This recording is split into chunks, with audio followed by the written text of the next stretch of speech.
주님의 다시 오심을 기다리는 대림절 두 번째 주일 아침, 오늘 이 말씀과 함께 붙들고 싶은 이미지가 있는데 그건 사이렌입니다.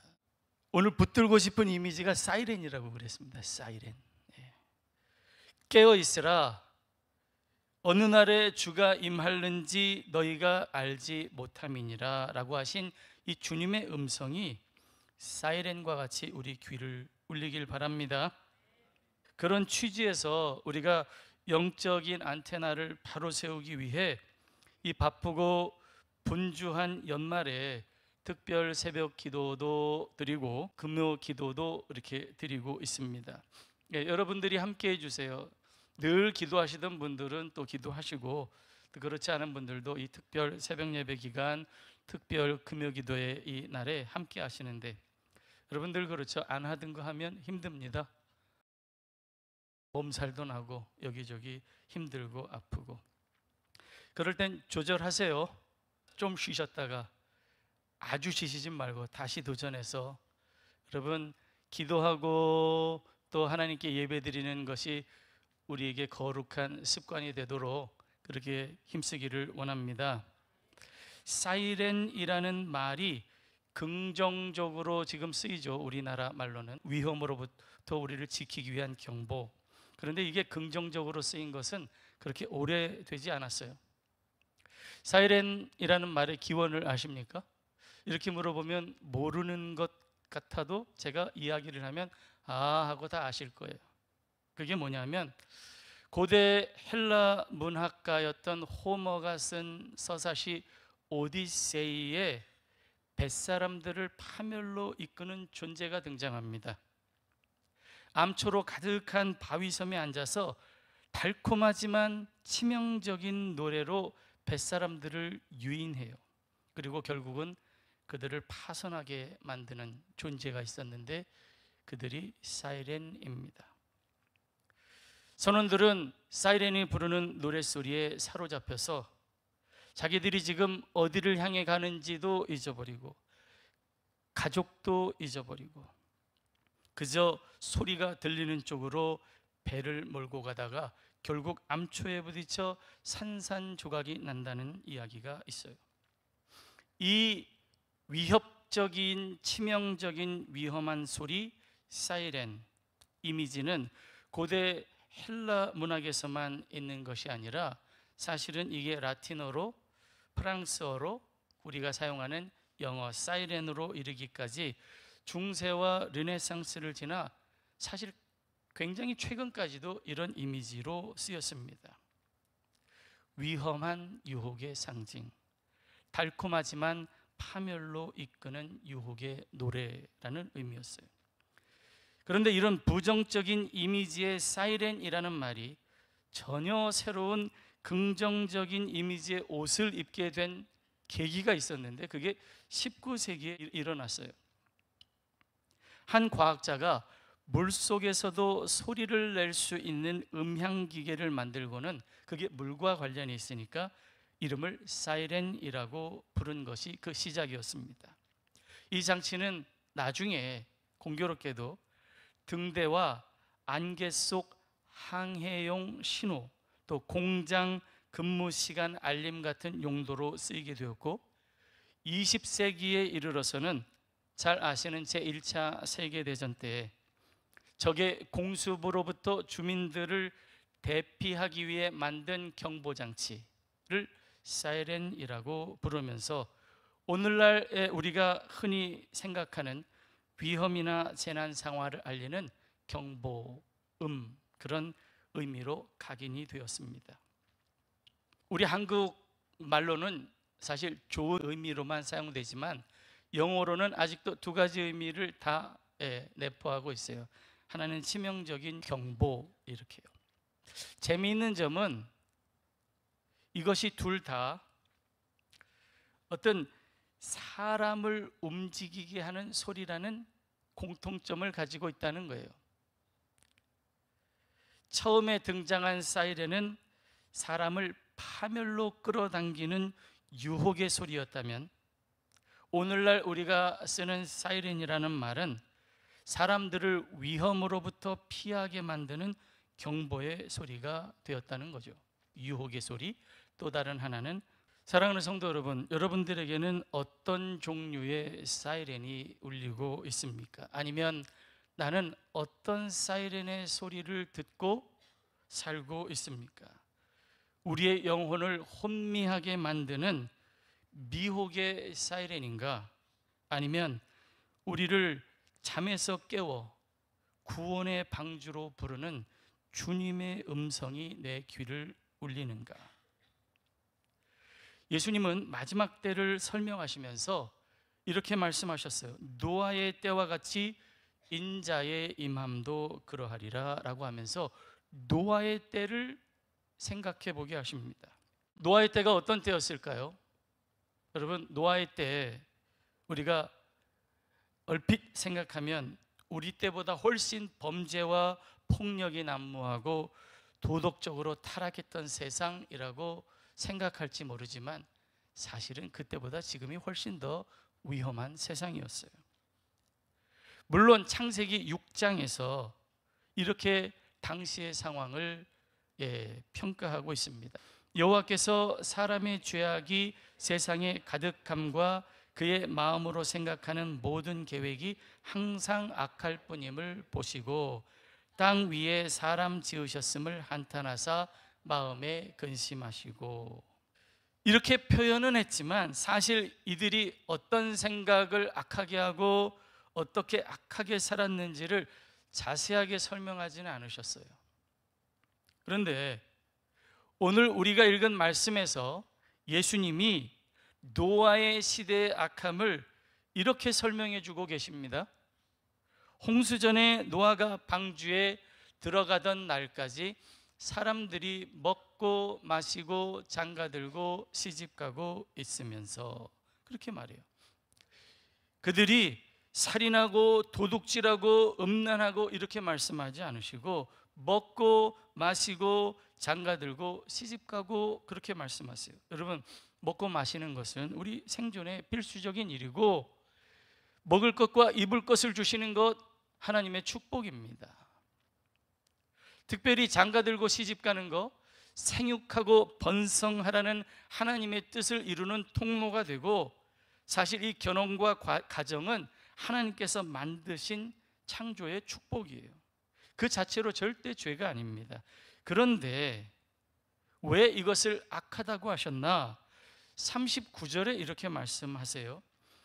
홍수가 나서 그들을 다 멸하기까지 깨닫지 못하였으니 라고 말합니다. 먹고 마시고 장가들고 시집가는 게 문제는 아닌데, 그것들이 다 하나님께서 주신 축복인데 하나님께서 주신 축복을 누리면서 하나님을 잊고 산 것을 예수님께서 말씀하신 거예요. 어느 지경까지? 하나님의 때가 임하고 있는데도 그것을 보고도 깨닫지 못했던 그때의 시대상. 예수님께서 그들을 다 멸하기까지 깨닫지 못하였으니 라고 말했을 때, 깨닫지 못했다는 말은 그들이 정보가 없었다는 말이 아니에요. 잘 아시는 것처럼 높은 곳에 노아가 방주를 짓고 있었습니다. 정말 이상한 일을 하고 있었어요. 그런데 사람들이 그걸 보면서도 왜 방주를 짓고 있는지 묻지도 않았고, 도대체 무엇 때문에 이 일을 행하는지 생각해 보지도 않았다는 거예요. 그만큼 그들은 하나님의 일에 대해 관심도 없었고 일상의 분주함에 바쁘게 살아갔다는 겁니다. 마치 오늘날 구원의 방주인 이 교회 안에서 하나님의 나라를 세워가는데도 불구하고 사람들이 전혀 관심을 갖지 않는 것과 비슷하다고 할 수 있을까요? 그들은 하나님께서 주신 일상의 축복에 취해 하나님 앞에서 어떤 때를 살고 있는지, 그들의 삶에서 무엇을 준비해야 하는지 전혀 느끼지 못하고 살아가고 있었다는 것, 하나님과 하나님의 일을 망각하고 있었다는 것을 예수님께서 악하다고 표현하신 거예요. 우리의 마음을 이 대림절 기간 다시 한번 살펴보기를 원합니다. 하나님 없이도 하나님이 주신 축복을 충분히 누리며 살 수 있다는 이 일상의 최면에서 벗어나기 위해 예수님의 사이렌에 귀를 기울이시기를 주님의 이름으로 축복합니다. 우리의 영혼을 잠들게 만들고 무감각하게 만드는 이 일상의 최면, 예수님께서 이 최면에서 깨어나라고 말씀하시는 거예요. 깨어 있으라. 어제 아이들하고 운동을 좀 했습니다. 요즘 유행한다고 하는 피클볼이라는 걸 좀 했습니다. 하고 저녁에 좀 늦게 밥을 먹었어요. 8시 반쯤 식당에 갔는데 연말이라 그런지 사람이 참 많더라고요. 테이블마다 맛있는 음료가 이렇게 종류별로 있더라고요. 맛있는 음료 있잖아요. 우리를 좀 취하게 만드는 그런 음료들. 335여 모여 앉아서 즐거운 시간을 보내고 있는데 제가 뭐 모르는 건 아니었지만 어제 다시 한번 느꼈어요. 아, 사람은 무언가에 취하면 소리가 높아지는구나. 저마다 경쟁이라도 하듯 남자 여자 할 거 없이 막 큰 소리를 내는데 식당이 소음으로 가득해서 제가 사실 밥이 어디로 들어가는지 잘 모르게 먹었습니다. 제가 목사이기 때문에 그렇게 보였을 테지만 저는 그들의 모임의 구성이나 그들의 모임이 좀 위험해 보이던데 그분들은 전혀 그런 느낌을 갖지 못하고 그냥 즐겁게 그 자리를 갖고 계시는 것 같아요. 여러분, 취한다는 게 꼭 나쁜 건 아니에요.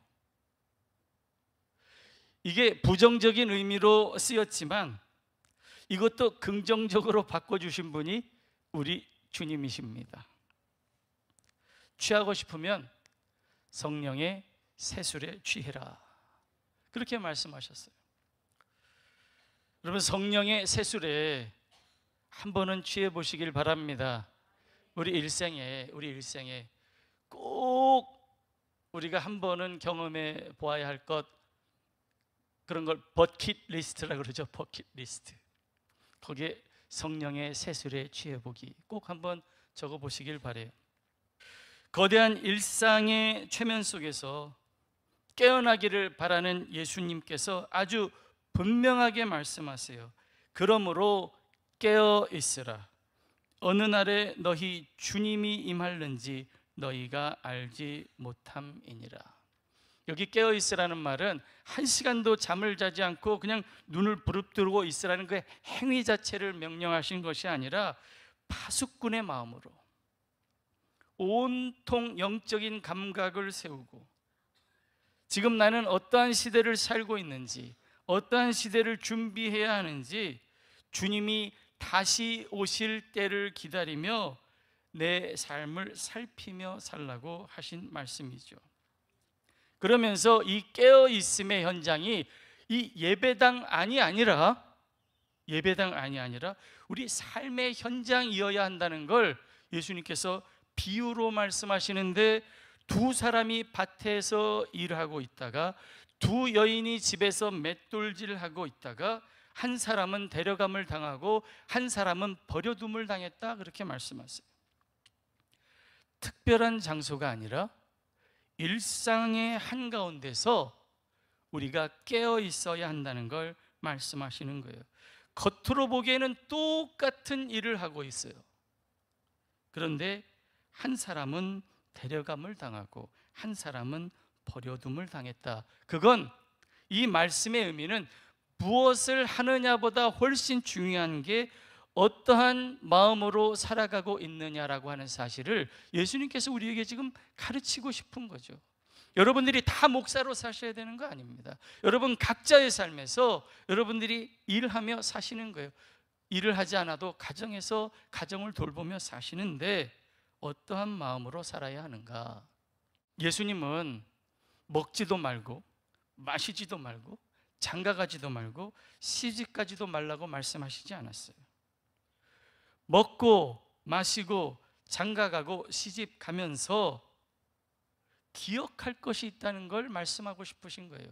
그게 하나님의 축복이니 하나님을 인정하고 주님의 다시 오심을 기억하며 마지막 때를 잊지 않고 살라는 말씀이셨습니다. 그런 의미에서 세상의 경보는 도망가라는 경보이겠지만 예수님께서 주시는 경보는 주님의 품 안으로 돌아오라는 경보인 거죠. 깨어있는 성도는 고린도전서 10장 31절 말씀을 마음에 새기고 삽니다. 그런즉 너희가 먹든지 마시든지 무엇을 하든지 다 하나님의 영광을 위하여 하라. 아멘. 먹고 마시고 장가들고 시집가고 일하고 다 하는데 하나님의 영광을 위해 하라라고 말씀하시는 거예요. 같은 식사 자리이고 같은 회식 자리이고 같은 커피 한 잔이겠지만 그 안에서 울리는 멜로디가 다를 수 있다는 걸 예수님께서 말씀하시는 거예요. 여러분, 한 끼 식사도 축복의 통로가 될 수 있습니다. 하나님께서 그 만남을 축복하시고 주님의 기쁨이 임하고 주님의 뜻이 이루어지는 만남으로 바꿀 수 있다는 겁니다. 연말 이 성탄의 계절에 먹고 마시는 자리가 하나님을 망각하게 하는 자리가 아니라 도리어 감사와 나눔과 축복의 자리가 될 때 여러분, 우리의 일상이 예배가 되고 하나님의 축복의 통로가 될 수 있다는 말씀을 예수님께서 하고 계시는 겁니다. 주님의 음성을 들읍시다.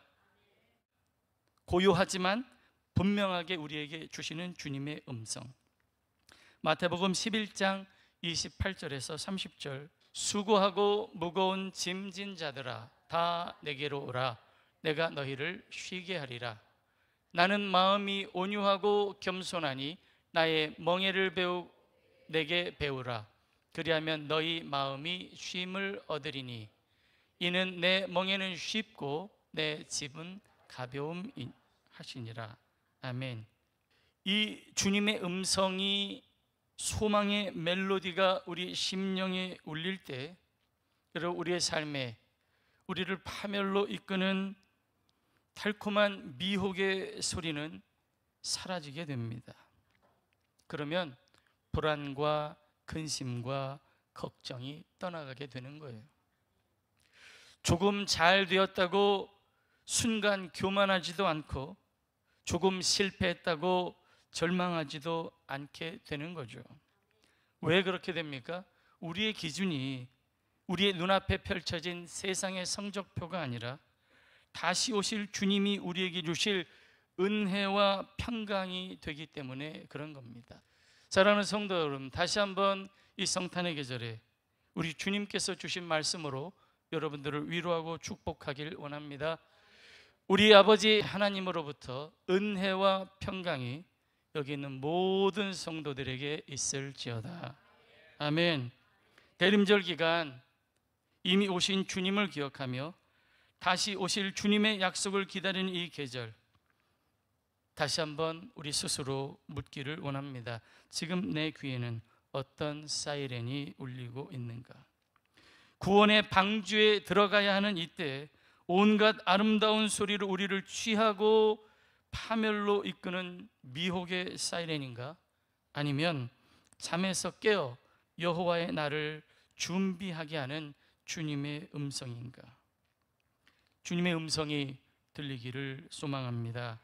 예수 그리스도의 십자가 사랑과 부활의 능력, 다시 오실 주님에 대한 이 소망의 노래가 우리의 심령을 가득 채울 때 먹고 마시는 일이 감사와 찬송과 영광의 일이 될 것이며 장가들고 시집가는 일이 하나님의 뜻을 이루는 축복의 통로가 될 것이고 밭을 갈고 맷돌질을 하는 우리의 가장 평범한 일상이 하나님을 향한 아름다운 예배가 될 줄 믿습니다. 이번 한 주간 여러분 삶의 자리에서 예배하시는 복된 성도들 되시기를 축원합니다. 깨어 있으라 부르시는 주님의 음성을 붙들고 주님께 돌아오는 복된 성도와 가정, 사업장, 일터가 되시기를 다시 한번 주님의 이름으로 축복합니다. 기도하겠습니다.